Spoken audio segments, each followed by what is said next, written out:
राधा और कृष्ण की प्रेम कहानी सदियों बाद भी लोगों के दिलो दिमाग में ताज़ा है।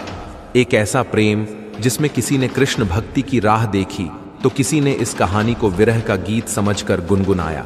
कृष्ण और राधा का प्रेम जितना चंचल और निर्मल रहा, उतना ही जटिल और निर्मम भी। सदियों से भले ही कृष्ण के साथ राधा का नाम लिया जाता रहा है, लेकिन प्रेम की ये कहानी कभी पूरी नहीं हो पाई।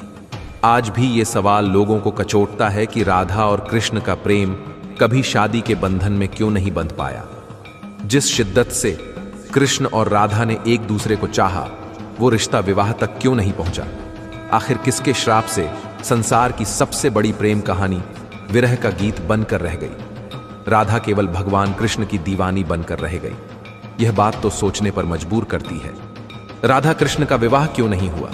क्या आप इसकी वजह जानते हैं? क्या सच में राधा कृष्ण की शादी नहीं हुई? तो चलिए जानते हैं उसका कारण क्या था। वीडियो को बिना स्किप किए ध्यान से सुनना।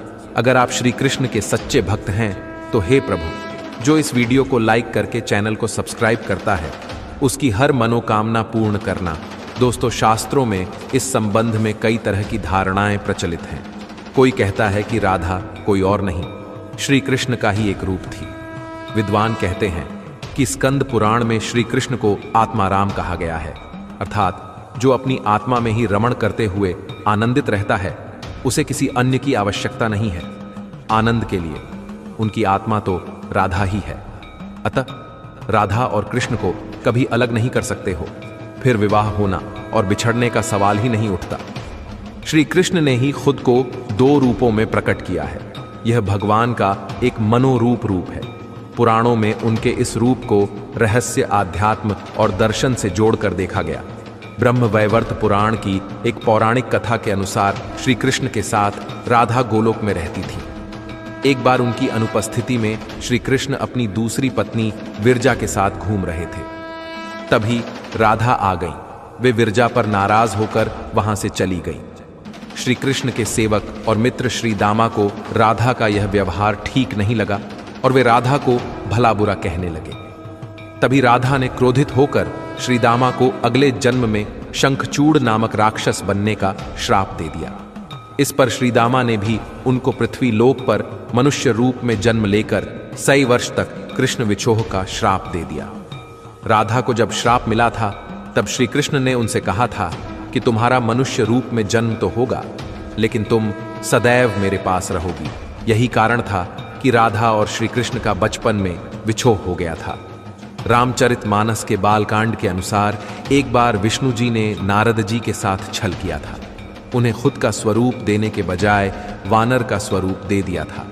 इस कारण वे लक्ष्मी जी के स्वयंवर में हंसी का पात्र बन गए और उनके मन में लक्ष्मी जी से विवाह करने की अभिलाषा दबी की दबी ही रह गई थी। नारद जी को जब इस छल का पता चला तो वे क्रोधित होकर वैकुंठ पहुंचे और भगवान को बहुत भला बुरा कहा और उन्हें पत्नी का वियोग सहना होगा, यह श्राप दिया।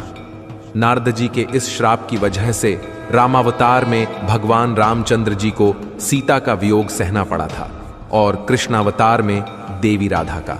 अन्य पौराणिक कथाओं के अनुसार राधा श्री कृष्ण से 5 वर्ष बड़ी थी। राधा ने श्री कृष्ण को पहली बार जब देखा था, जबकि उनकी मां यशोदा ने उन्हें ओखल से बांध दिया था। कुछ लोग कहते हैं कि वह पहली बार गोकुल अपने पिता वृषभानु जी के साथ आई थी, तब श्री कृष्ण को पहली बार देखा था। और कुछ विद्वानों के अनुसार संकेत तीर्थ पर पहली बार दोनों की मुलाकात हुई थी। जो भी हो, लेकिन जब राधा ने कृष्ण को देखा तो वह उनके प्रेम में पागल जैसी हो गई थी और कृष्ण भी उन्हें देखकर भावरे हो गए थे। दोनों में प्रेम हो गया था। राधा श्री कृष्ण की मुरली सुनकर बावरी होकर नाचने लगती थी और वह उनसे मिलने के लिए बाहर निकल जाती थी। जब गांव में कृष्ण और राधा के प्रेम की चर्चा चल पड़ी तो राधा के समाज के लोगों ने उसका घर से बाहर निकलना बंद करवा दिया। उधर एक दिन श्री कृष्ण ने माता यशोदा से कहा कि माता, मैं राधा से विवाह करना चाहता हूं। यह सुनकर यशोदा मैया ने कहा कि राधा तुम्हारे लिए ठीक लड़की नहीं है। पहला तो यह कि वह तुमसे 5 साल बड़ी है और दूसरा यह कि उसकी मंगनी यशोदे के भाई रायाण पहले से ही किसी और से हो चुकी है और वह कंस की सेना में है, जो अभी युद्ध लड़ने गया है। जब आएगा तो राधा का उससे विवाह हो जाएगा, इसीलिए उससे तुम्हारा विवाह नहीं हो सकता। हम तुम्हारे लिए दूसरी दुल्हन ढूंढेंगे। लेकिन कृष्ण जिद करने लगे। तब यशोदा ने नंद से कहा। कृष्ण ने नंद की बात भी नहीं मानी। तब नंदा बाब कृष्ण को गर्ग आर्षि के पास ले गए। गर्ग आर्षि ने कृष्ण को समझाया कि तुम्हारा जन्म किसी खास लक्ष्य के लिए हुआ है। इसकी भविष्यवाणी हो चुकी है कि तुम तारणहार हो। इस संसार में तुम धर्म की स्थापना करोगे। तुम्हें इस ग्वालन से विवाह नहीं करना चाहिए। तुम्हारा एक खास लक्ष्य है। तब श्री कृष्ण कहते हैं कि मुझे नहीं बनना तारणहार। मैं तो अपने गायों, ग्वालनों और इन नदी पहाड़ों के बीच ही रहकर प्रसन्न और आनंदित हूं। और यदि मुझे धर्म की स्थापना करनी है तो क्या मैं इस अधर्म के साथ शुरुआत करूं कि जो मुझे चाहती है और जिसे मैं प्रेम करता हूं उसे छोड़ दूं? यह तो न्याय नहीं है। गर्ग मुनि हर तरह से समझाते हैं, लेकिन कृष्ण नहीं समझते हैं। तब गर्ग मुनि उन्हें एकांत में यह रहस्य बता देते हैं कि तुम यशोदा और नंद के पुत्र नहीं, देवकी और वसुदेव के पुत्र हो, और तुम्हारे माता पिता को कंस ने कारागार में डाल रखा है। यह सुनकर श्री कृष्ण कुछ भी कहने की स्थिति में नहीं रहे, और फिर उन्होंने कहा, कृपया मेरे बारे में और कुछ बताइए। तब गर्ग मुनि ने कहा कि नारद ने तुम्हें पहचान लिया है और तुमने अपने सभी गुणों को प्रकट कर दिया है।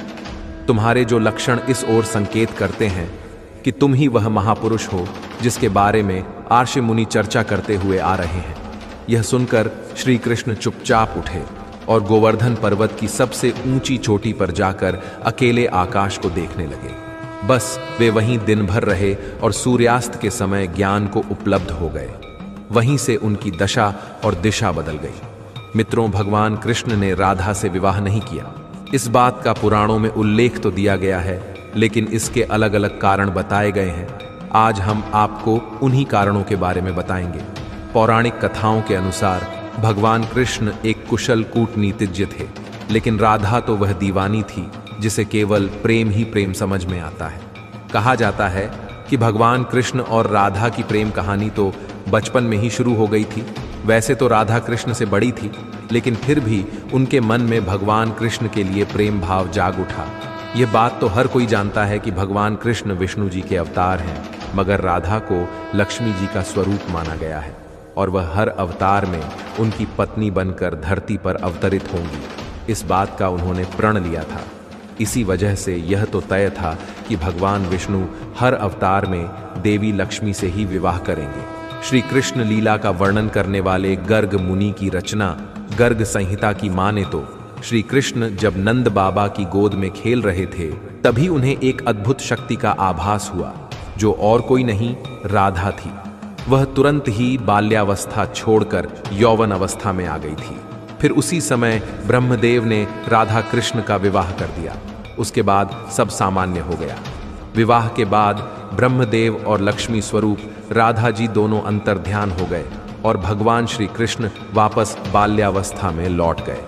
दोस्तों, आपको यह जानकारी कैसी लगी कमेंट करके ज़रूर बताना, और हमारे वीडियो को एक लाइक करके चैनल को सब्सक्राइब ज़रूर कर देना। मिलते हैं फिर अगली ऐसे ही वीडियो में। तब तक के लिए अपना ख्याल रखना। जय श्री राधे कृष्णा।